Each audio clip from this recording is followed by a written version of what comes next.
Hey guys, welcome to Biography tuber.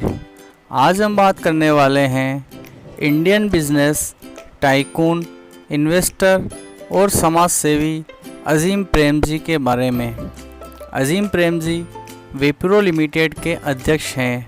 उन्हें अनौपचारिक रूप से भारतीय आईटी उद्योग के बादशाह के रूप में जाना जाता है। वे भारत के दूसरे सबसे अमीर व्यक्ति हैं और 1999 से लेकर 2005 तक भारत के सबसे धनी व्यक्ति भी थे। वे एक समाजसेवी इंसान हैं और अपने धन का आधे से ज़्यादा हिस्सा दान में देने का डिसीजन किया। एशिया वीक ने उन्हें दुनिया के टॉप 20 प्रभावशाली व्यक्तियों में शामिल किया और टाइम मैगज़ीन ने उन्हें 2 बार दुनिया के टॉप 100 प्रभावशाली व्यक्तियों में शामिल किया। अजीम प्रेमजी ने अपने नेतृत्व में विप्रो को नई ऊंचाइयां दी और कंपनी का कारोबार $2.5 मिलियन से बढ़ाकर $7 बिलियन तक कर दिया। आज विप्रो दुनिया की सबसे बड़ी सॉफ्टवेयर आईटी कंपनियों में से एक मानी जाती है। फोर्ब्स मैगज़ीन ने उन्हें दुनिया के सबसे अमीर व्यक्तियों की सूची में उनका नाम शामिल किया और उन्हें भारत का बिल गेट्स का खिताब दिया।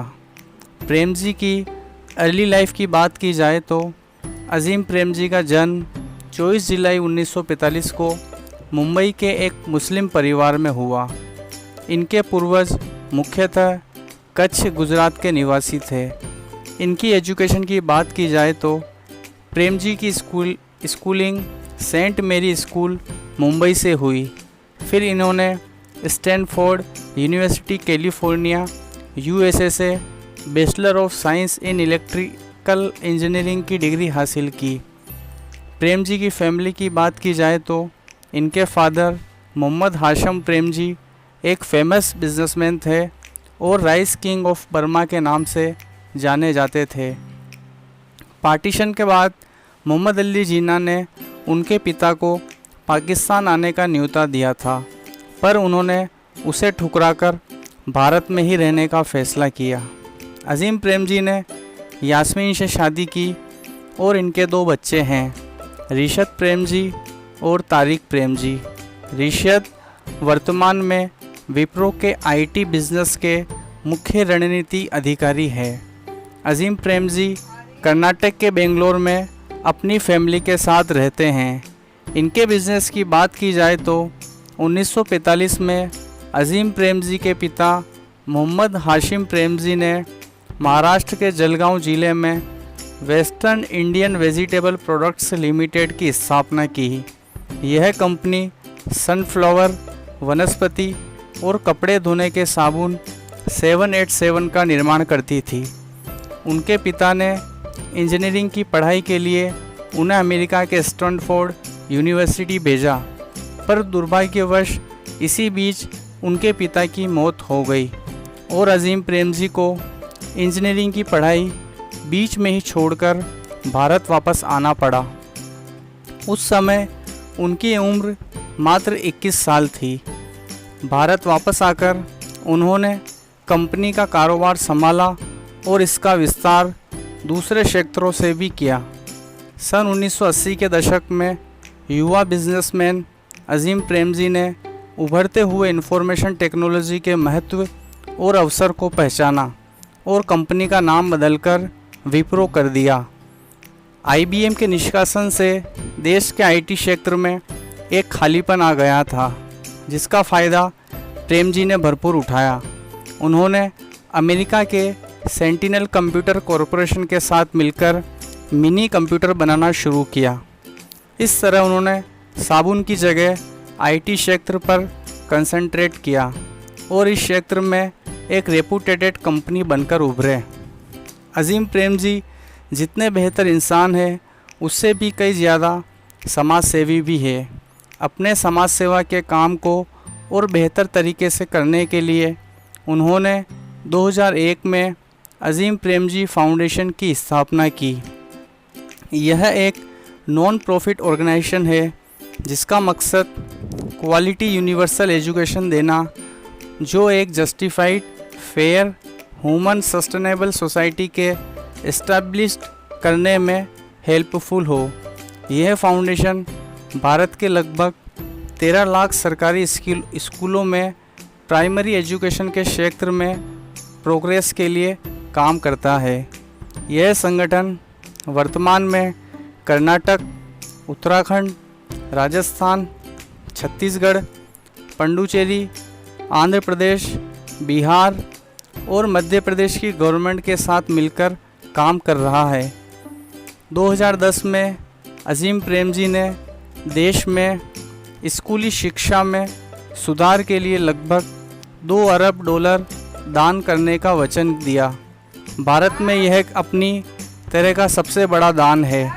कर्नाटक विधानसभा के अधिनियम के तहत अजीम प्रेमजी यूनिवर्सिटी भी स्थापित किया गया।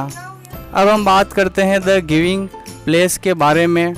वॉरेन बफेट और बिल गेट्स द्वारा शुरू किया गया द गिविंग प्लेस एक ऐसा अभियान है जो दुनिया के सबसे अमीर लोगों को अपनी अकुत संपत्ति का ज़्यादातर भाग समाज के हित और परोपकार के लिए दान करने के लिए प्रोत्साहित करता है। अजीम प्रेमजी इसमें शामिल होने वाले पहले भारतीय हैं। रिचर्ड ब्रैनसन और डेविड सेंसबरी के बाद वे तीसरे गैर अमेरिकी व्यक्ति हैं।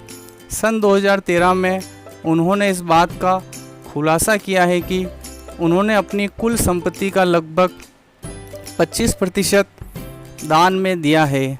इसके अलावा 25% अगले 5 सालों में दान देने का अनाउंस किया। अजीम प्रेमजी की नेटवर्थ की बात की जाए तो इनके पास $17.5 बिलियन की नेटवर्थ है। अजीम प्रेमजी के कार कलेक्शन की बात की जाए तो इनके पास Ford Escort, Toyota sedan, Toyota Corolla, Mercedes E class गाड़ी है। अजीम प्रेमजी के अवार्ड और अचीवमेंट्स की बात की जाए तो बिजनेस वीक द्वारा प्रेमजी को ग्रेटेस्ट एंटरप्रेन्योर्स में से एक कहा गया। 2000 में मणिपाल एकेडमी ने उन्हें डॉक्टरेट की मानद उपाधि से सम्मानित किया। 2005 में भारत सरकार ने उन्हें पद्म भूषण से सम्मानित किया। 2006 में राष्ट्रीय औद्योगिक इंजीनियरिंग संस्थान मुंबई द्वारा उन्हें लक्ष्य बिजनेस विजनरी से सम्मानित किया गया। 2009 में उन्हें कनेक्टिकट स्थित मिडल टाउन के वेस्लेयन यूनिवर्सिटी द्वारा बेहतर सामाजिक कार्यों के लिए डॉक्टरेट की मानद उपाधि से सम्मानित किया गया। 2011 में उन्हें भारत सरकार द्वारा देश के दूसरे सबसे बड़े नागरिक सम्मान पद्म विभूषण से सम्मानित किया गया। 2013 में उन्हें इकोनॉमिक टाइम्स अचीवमेंट अवार्ड दिया गया और 2015 में मैसूर यूनिवर्सिटी ने उन्हें डॉक्टरेट की मानद उपाधि से सम्मानित किया। अब मैं अजीम प्रेमजी से जुड़े कुछ फैक्ट्स के बारे में आपको बताना चाहता हूँ। अजीम प्रेमजी इंडिया के दूसरे सबसे बड़े अमीर व्यक्ति है। अजीम प्रेमजी देश के सबसे बड़े दानवीर हैं। इन्होंने 1 ट्रिलियन से ज़्यादा डोनेट करने का अनाउंस किया। अजीम प्रेमजी की इतने साधारण जीवन जीते हैं, ये इकोनॉमी क्लास में सफ़र करते हैं। अजीम प्रेमजी महंगी गाड़ियों से दूरी रखते हैं। अजीम प्रेमजी अपनी दौलत की नुमाइश नहीं करते। अजीम प्रेमजी के पिताजी की मृत्यु के बाद इन्होंने पढ़ाई छोड़ कैलिफोर्निया से अपने देश आ गए और 56 साल की उम्र में सन 2000 में उन्होंने इलेक्ट्रिकल इंजीनियरिंग डिग्री हासिल की। गाइस, ये थी देश के सबसे बड़े दानवीर और Indian business tycoon Azim Premji की बायोग्राफी। गाइस, अगर आपको वीडियो पसंद आए वीडियो को लाइक करें, शेयर करें, कमेंट करें। इस तरह की और वीडियो देखने के लिए हमारे चैनल को सब्सक्राइब करें।